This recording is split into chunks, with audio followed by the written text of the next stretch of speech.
Oh, hello, you wonderful people. I apologise again, I'm a week behind with my reviews. It's been a fucking crazy week. I've been so fucking busy. It's been absolutely nuts, but I'm here now. I thought I'd do it today because I won't ever do it again. And I promise I will get better at doing these reviews earlier. So, last Saturday, I'll start with the IBF Featherweight title. You'll have to excuse me, my hay fever's playing up a bit, so if you hear me sniffing, I do apologise. It's not very nice to listen to. IBF Featherweight title. Angelo Leo. This will be, in my opinion, the knockout of the year. You know, we've had some decent knockouts this year, but this to me is knockout of the year. Angelo Leo knocked out Luis Alberto Lopez in the 10th round to win the IBF Featherweight title. Just a picture perfect left hook. You know, it was just it just came out of nowhere, and Lopez was gone. He hit the floor. He was gone. Why the referee continued counting, I don't know. You could have counted to 30. You could have counted to 60. He wasn't going to get up. So why he continued counting, I don't know, because it was so obvious after he reached about 4 that Lopez wasn't going to get up. Fantastic. It was a good fight. It was a good fight as well. Real back and forth stuff. The more accurate, the cleaner punches were probably coming from Leo during the fight. But Lopez was, he's got that awkward style. I do like it. He's got that awkward style. He throws uppercuts and hooks from weird angles. He's got his hands down. His biggest weakness has always been he has his head straight up all the time. And that was going to be his undoing sooner or later, and it was this fight. He got caught with a picture-perfect left hook because his head was straight up. He backed up with his head straight up, and he got caught, and he was gone. Fantastic knockout. Knockout of the year, in my opinion, for me so far. Wonderful fight. Real back-and-forth stuff. You know, it wasn't all going Leo's way. Like I say, Lopez was... I think at the time of the knockout, I had Leo Lopez, do apologise, both gave him with L. Lopez was sort of starting to pull away, in my opinion. I've been argued with all week, which is fine. Everyone interprets things differently, but the way it was going, I felt Leo was putting a lot into the early rounds, and he was putting a lot of combinations. He was throwing a lot of punches, and successfully. It wasn't all for nothing.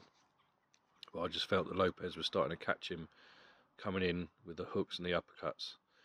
But wow, what a fucking knockout! Brilliant. So you got Angelo Leo is the new IBF Featherweight champion. Now, the one that's caused a lot of discussion this week, potential fight of the year. Virgil Ortiz took a majority decision over Serhii Bohachuk. Wonderful fight, brilliant fight. On the night it happened, I scored it a draw. I had a 1-1-3, 1-1-3. I've watched it twice since, and both times, one of the other times I came up with a draw, and another time I came up with Bohachuk just nicking it. So it's interesting. I've watched it 3 times. I've scored it 3 times. Once with the sound off, twice with the sound on, and once the UK scoring, once commentary, and once with the American commentary. It's funny, I haven't had Ortiz winning it at all. I've had it a draw twice, and Bohachuk taking it. I just felt that the rounds I scored because there were some razor thin rounds where I was struggling to split them. I was struggling. Who do I give this round to? I don't like giving even rounds. It's just a thing. I don't like giving even rounds. The 2 knockdowns, obviously, in round... Excuse me, sorry, I dropped my notes. In round 1 and round 8, obviously they're the ones that swung it as a draw for me.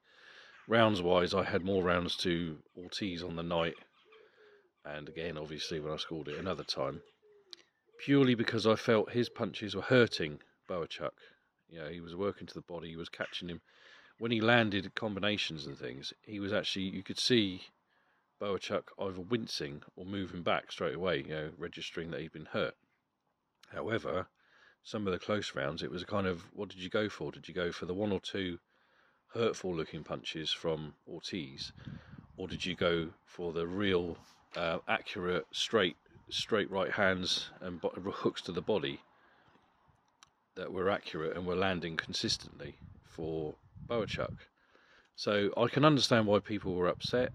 If it had gone either way on the night when I saw it, and I see, yeah, if it had gone to Bohachuk, fantastic. It went to Ortiz, okay, fine. I had a draw, couldn't complain. But fantastic fight. I'd like to see it again. I can understand Bohachuk fans thinking that he was hard done by. I can understand why people would think Ortiz deserved to win it. Like I say, he was landing the more hurtful punches, in my opinion. But the more eye-catching stuff was probably coming from Bohachuk. So, you know, I couldn't really split them. So, fantastic fight. Definitely fight of the year. I'd love to see it again. I don't think Ortiz is ready for Crawford. They seem to be talking about putting him in with Crawford next. I don't personally think he's ready for that. But hey, who the fuck knows? Who knows? Maybe Bohachuk can get a shot at Crawford at some point. You know, it's a very interesting time at 154. So I'm going to leave it there. I've got a very, very busy day. I've got family coming down from Manchester today. So I'll leave it there. Take care, folks, and I'll speak to you soon. I hope you're all well.